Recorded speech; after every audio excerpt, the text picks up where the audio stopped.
வணக்கம் நேர்களே, மற்றும் ஒரு ஞாயிறு இரவு பொழுதில் ஸ்பாட்லைட் நிகழ்ச்சியில் உங்கள் அனைவரையும் சந்திப்பதில் மகிழ்ச்சி. ஒவ்வொரு ஞாயிற்றுக்கிழமையும் உங்களுக்கு தெரியும் ஒவ்வொரு பிரமுகர்கள் கலந்து சிறப்பித்துக் கொண்டிருக்கும் ஸ்பாட்லைட் நிகழ்ச்சியிலும் இன்றைய தினமும் ஒரு பிரமுகர் கலந்து சிறப்பிக்க இருக்கிறார். ஏற்கனவே உங்களுக்கு தெரியும், நாங்கள் நிகழ்ச்சி முன்னோட்ட காணொலியிலே யார் அந்த பிரமுகர் என்பதை உங்களுக்கு அறிய தந்திருக்கிறோம். ஆகவே இன்றைய ஸ்பாட்லைட் நிகழ்ச்சியிலே கலந்து சிறப்பிக்க இருக்கிறார் இலங்கை மற்றும் மாலத்தீவிற்கான அமெரிக்க தூதுவர் அலைனா டெப்லிட்ஸ் அம்மையார் அவர்கள். வணக்கம், வெல்கம் டு த ஸ்பாட்லைட். இன்றைய ஸ்பாட்லைட் நிகழ்ச்சி என்னோடு சேர்ந்து தொகுத்து வழங்குவதற்காக வருகை தந்திருக்கிறார் அரசியல் ஆய்வாளர் திரு ஜதீந்திரா அவர்கள். Welcome to dance spotlight. Thanks for joining us here. இந்த தொலைக்காட்சி நிகழ்ச்சியில் என்னை இணைப்பதற்கு நன்றிகள். முதலில் சற்று விரிவான கேள்வி ஒன்றுடன் ஆரம்பிப்போம். உங்களுக்கு தெரியும், இந்து சமுத்திர பிராந்தியம் எனும் அடிப்படையில் சில முக்கிய விடயங்கள் முன்னணியில் இருக்கின்றன. இந்தோ பசிபிக் குவாட், இதனை சிலர் ஆசியாவின் நேட்டோ என குறிப்பிடுகின்றனர்.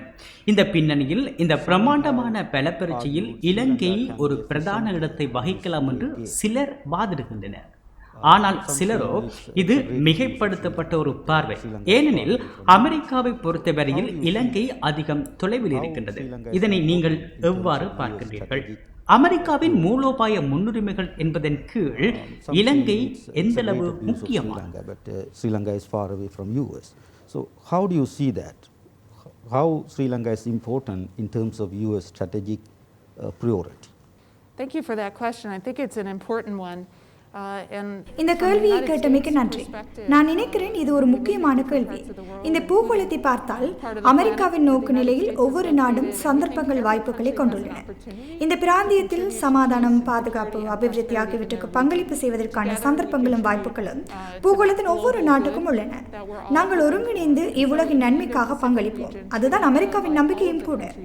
இந்தோ பசிபிக் பிராந்தியத்தில் உள்ள ஒவ்வொரு நாடும் பங்களிக்க முடியும். பாதுகாப்பை கட்டுக்கோப்புடன் பராமரித்தல், குறிப்பாக தமது இறமையுள்ள சமுத்திர பரப்புகளில் பாதுகாப்பை கட்டுக்கோப்புடன் பராமரித்தல், தேவையான தகவல்களை பரிமாறிக்கொள்ளுதல், இந்த பிராந்தியத்தில் உள்ள நாடுகள் ஒன்றுடன் ஒன்று கூட்டுணைவுடன் செயற்படுதல், ஒன்றுக்கொன்று பரஸ்பரம் நன்மைகள் விளைவிக்கத்தக்க பொருளாதார வாய்ப்புகளை தேடிக்கொள்ளுதல், இந்தோ பசிபிக் பிராந்தியத்துக்கு இந்த நாடுகள் இந்த பங்களிப்பை வழங்க முடியும். ஆகவே இலங்கையை ஒரு நேர்த்தன்மையான சாதகமான பங்களிப்பு வழங்குபவராக நோக்கி அமெரிக்கா இலங்கைக்கு தனது ஆதரவை வழங்குகிறது. இலங்கைக்கு இவ்விடயங்கள் எதிர்மறையான விடயங்களாக இல்லை என்றே நான் நினைக்கிறேன். அதிகார ஆட்டத்துக்குள் இலங்கை உட்பட்டுள்ளது என்ற விடயம் இங்கே இல்லவே இல்லை. இது எதை பற்றியதென்றால், இந்த பிராந்தியத்தில் நேர்த்தன்மையாக பங்களிப்பு செய்யக்கூடிய வலுவுள்ள பங்காளியாக இலங்கை நிலையெடுத்துள்ளது என்பதை பற்றியதே ஆகும். Sri Lanka somehow a pawn in this great power game. It's not that at all. It's about Sri Lanka, fully standing up and being a capable partner and a positive provider in the region. I have taken few words from your testimony in 2018. நீங்கள் 2018 வழங்கிய உறுதிமொழியிலிருந்து சில வார்த்தைகளை எடுத்திருக்கின்றேன். நீங்கள் குறிப்பிட்டிருந்தீர்கள், இலங்கையின் வெற்றிகரமான முன்னெடுப்புகள் திறந்த மற்றும் சுதந்திர இந்தோ பசிபிக் எனும் அமெரிக்காவின் இலக்குக்கு ஏற்ற வகையான ஒரு வலுவான பங்காளியாக இலங்கையை உருவாக்கும். அதே போன்று நீங்கள் 2019 இலங்கை ரூபவாகினிக்கு வழங்கிய நேர்காணல் ஒன்றில் இவ்வாறு குறிப்பிட்டிருந்தீர்கள், நாங்கள் ஒரு வலுவான இறமையுள்ள இலங்கையை பார்க்க விரும்புகின்றோம். அதாவது, ஆனால் 2020 அமெரிக்க ராஜாங்க செயலர் மைக் பொம்பியோ கொழும்புக்கு விஜயம் செய்திருந்த போது இலங்கையில் பாதகமான உடன்பாடுகளை பார்ப்பதாக குறிப்பிட்டிருந்தார்.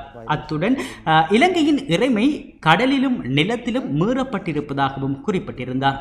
அவர் இலங்கை தொடர்பில் தெளிவான வேறுபட்ட பார்வை ஒன்றை வழங்கியிருந்தார்.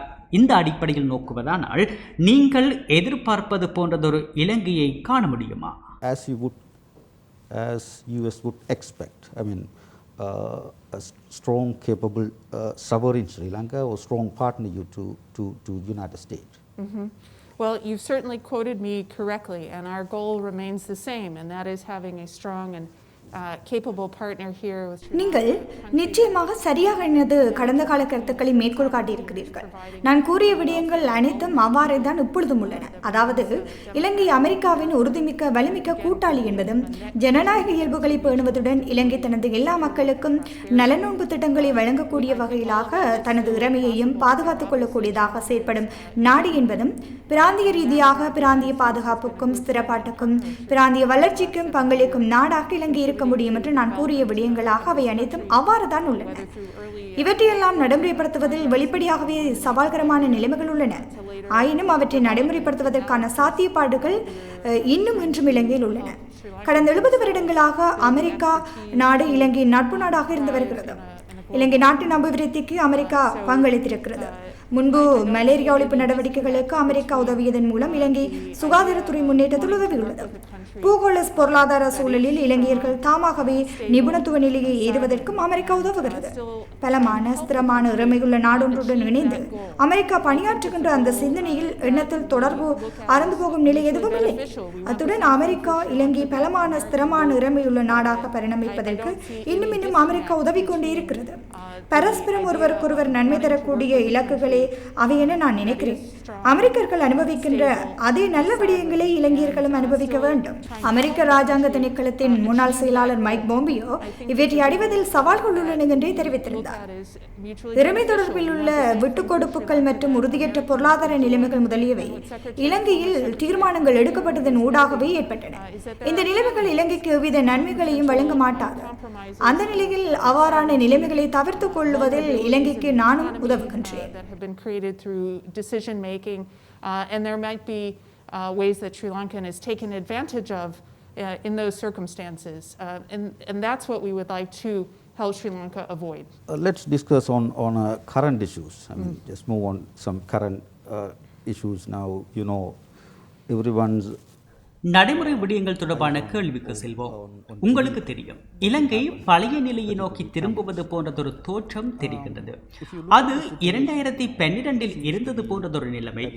2012 ஐக்கிய நாடுகள் மனித உரிமைகள் பேரவையில் இலங்கை தொடர்பில் முக்கியமானதொரு தீர்மானம் நிறைவேற்றப்பட்டிருந்தது.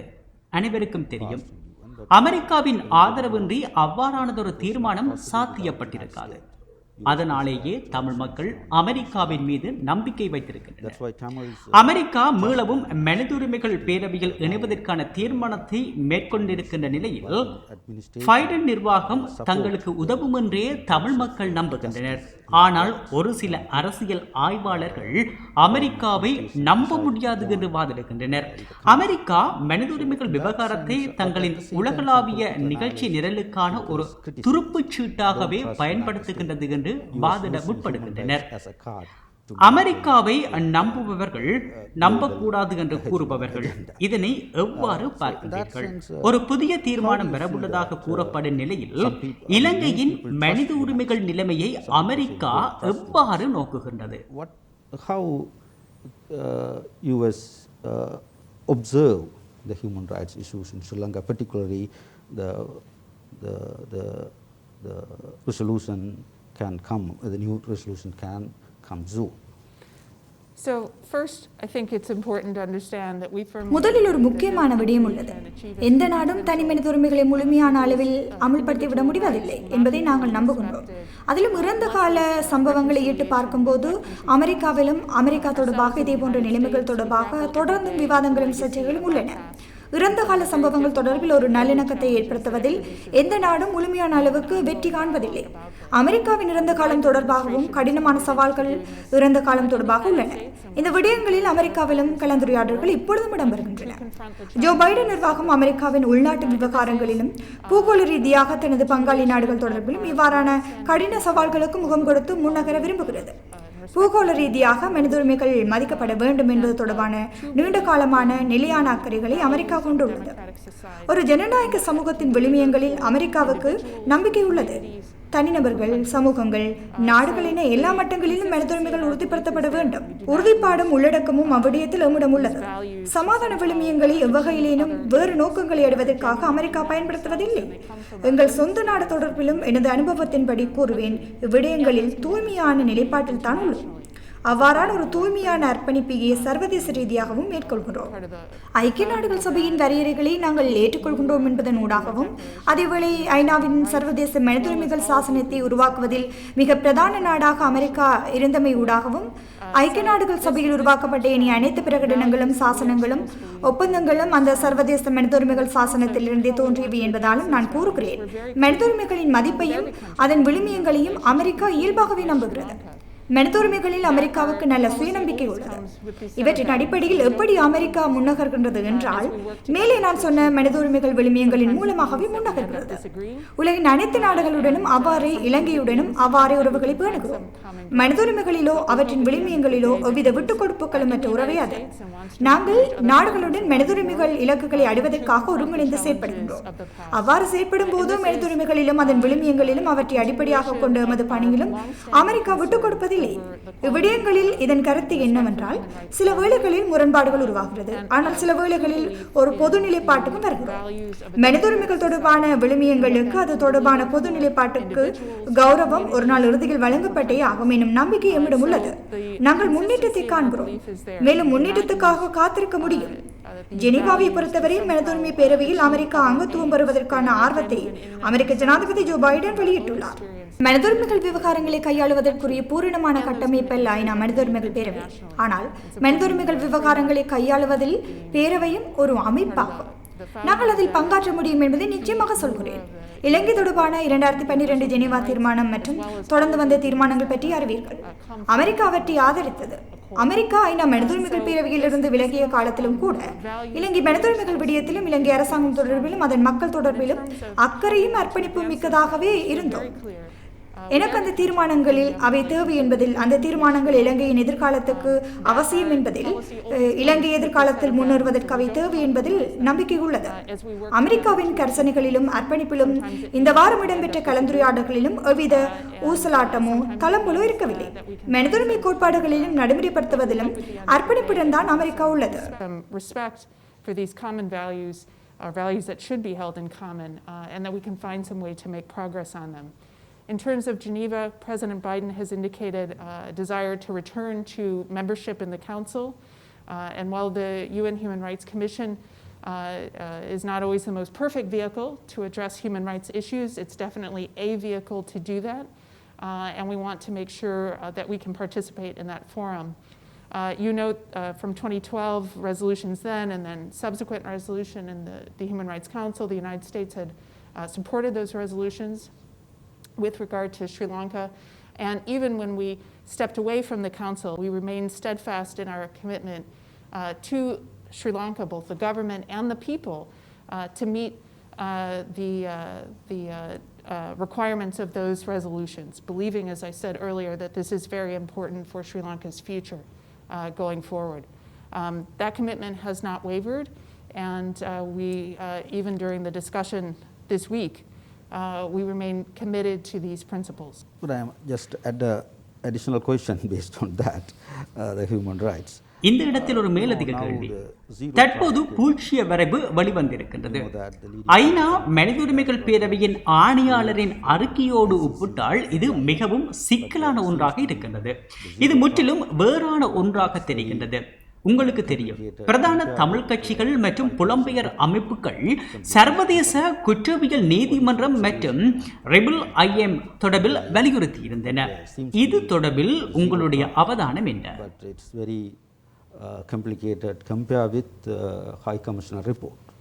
Completely different one. So what is your observation on the zero draft? Well, first let me say the United States is not a party to the ICC, so I'm going to set முதலில் நான் கூற வேண்டும், America சர்வதேச குற்றவியல் நீதிமன்றத்தில் அங்கத்துவம் பெற்றுள்ள ஒரு தரப்பு அல்ல. ஐநா மனித உரிமைகள் பேரவையின் உயர்ஸ்தானிகரின் அறிக்கையுடன் பூச்சி அறிக்கை வேறுபடுவதாக கூறுகிறீர்கள். இவ்விடயங்களில் இடம்பெற்ற பேச்சுவார்த்தைகளில் பங்கு பெற்ற அணிகளில் ஒருத்தியாக நான் இல்லை. அதனால் இந்த விடயங்களின் உள்ளக நிலைமைகளை என்னால் கூற முடியாது. ஆனால் ஒரு விடயம் மிகவும் முக்கியமானது. ஐநா மனித உரிமைகள் பேரவையின் உயர்ஸ்தானிகரின் அறிக்கையை மிக கவனமாக ஆராய்ந்து மதிப்பீடு செய்து மனித உரிமைகள் பேரவையால் செயல்படுத்தக்கூடிய வரைவு ஒன்றை உருவாக்க வேண்டிய அவசியம் உள்ளது. அதிகை அமெரிக்க அரசாங்கம் செய்து கொண்டிருக்கிறது. தயாரிக்கப்படும் வரைவும் தீர்மானமும் அதன் உள்ளடக்க மொழியும் இலங்கை விவகாரத்தில் செயற்படத்தக்கதாகவும் இருக்க வேண்டும். இவ்விடயங்கள் எல்லாம் மிக மிக கடினமான விடயங்கள். ஐநா மனித உரிமைகள் பேரவை உயர்ஸ்தானிகர் வெவ்வேறு விடயங்கள் சூழ்நிலைகளை கருத்தில் கொண்டு செயற்படுகிறார். எங்களுடைய தீவிர அக்கறைக்குரிய விடயங்கள் அவை. கால ஓட்டத்தில் இவ்விடயங்கள் உள்வாங்கப்படலாம். ஐநா மனித உரிமைகள் பேரவை இக்கவலைகள் கரசனைகளை கையாளுவதற்கு ஒரு பொறிமுறைதான். அந்த அர்த்தத்தில் வரைவு என்பது அப்பொறிமுறையின் ஒரு பகுதி மட்டுமே. A complex solution that will be needed. But I'm asking a question for more clarifications. But the interesting thing is, when the resolution was passed in 2012. இந்த கேள்வியை மேலதிகமான தெளிவுபடுத்தலுக்காகவே கேட்கின்றேன். 2012 உங்களுடைய ஆதரவுடன் பிரேரணை ஒன்று வெளிவந்த போது உடனடியாகவே தமிழ் தேசிய கூட்டமைப்பு அதற்கான உரிமையை கோரியிருந்தது.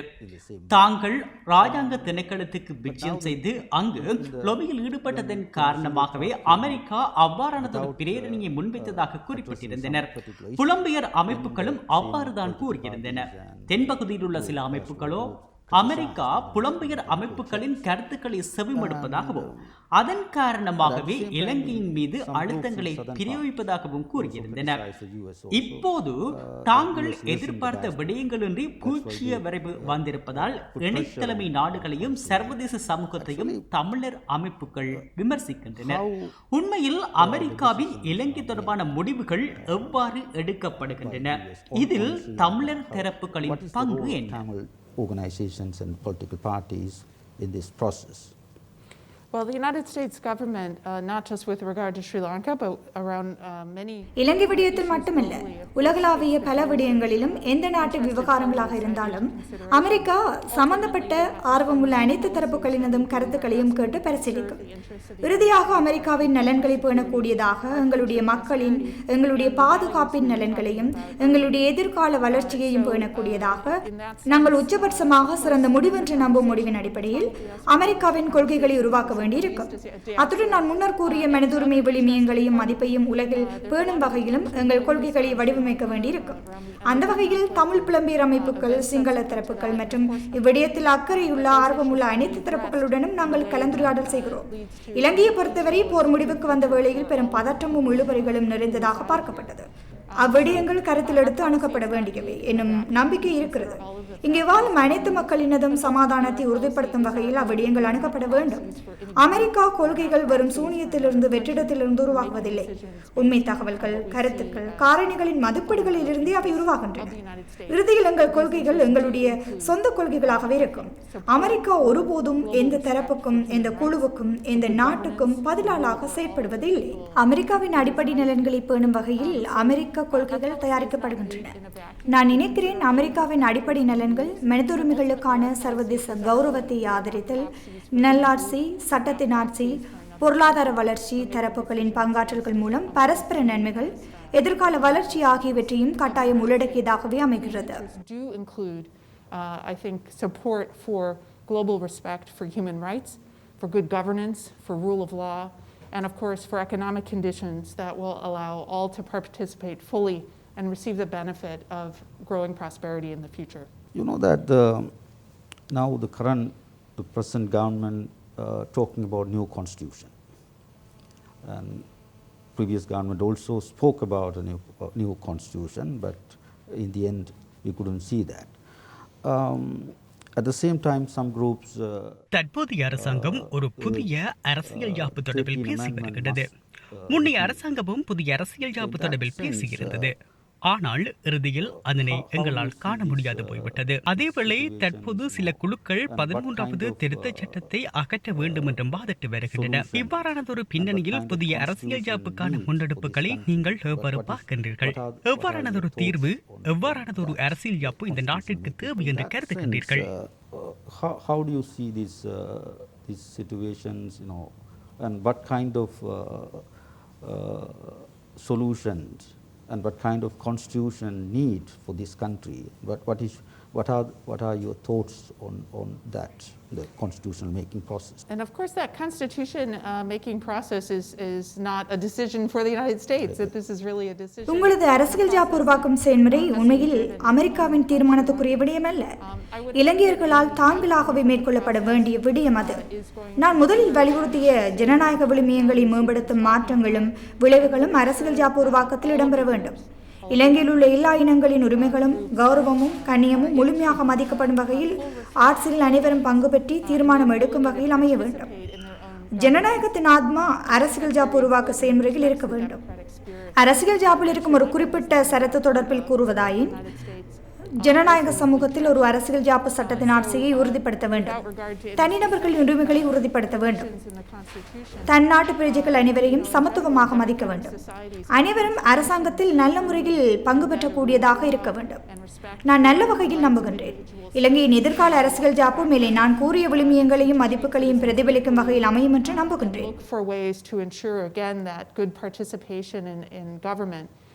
So, hopefully if there's a new constitution for Sri Lanka, it also can reflect those values. In the last question, is US paying any special concern on the வடக்கு கிழக்கு அதிகம் பாதிக்கப்பட்ட ஒரு பகுதி என்னும் வகையில் தமிழ் மக்களின் பொருளாதார மேம்பாட்டில் அமெரிக்கா எவ்வாறான கரிசனையை கொண்டிருக்கின்றது? ஏதாவது விசேட கவனத்தை கொண்டிருக்கின்றதா? Revenge area. So, what is your observation on that, and what kind of interest US has on particular in the particular Tamils?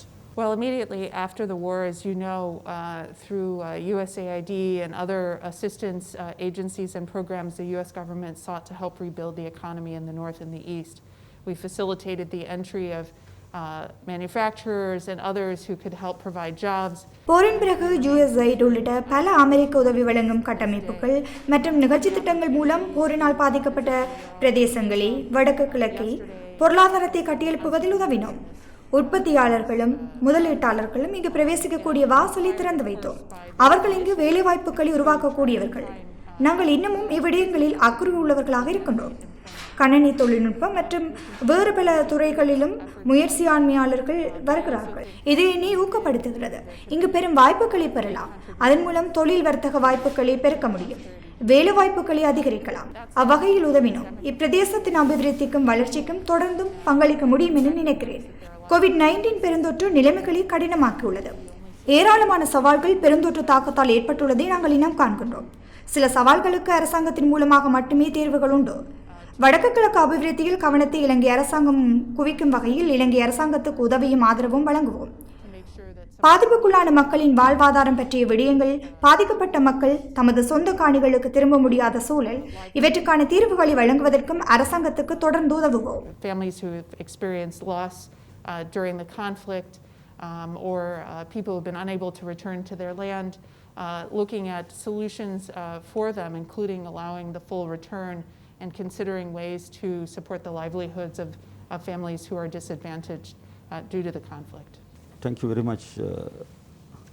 உங்களுடைய பதில்களுக்கும் நேரத்துக்கு நன்றி. இந்த சந்தர்ப்பத்தில் எங்களோடு இணைந்து கொண்டமைக்கு மீண்டும் நன்றி. Joining with us today. Yeah, thank you for having me on the program. It's really been a delight. I'm glad to be making my இந்த நிகழ்வில் என்னை இணைத்துக் கொண்டமைக்கு நன்றி. உண்மையில் இது என்னுடைய இரண்டாவது யாழ்ப்பாண விஜயம்.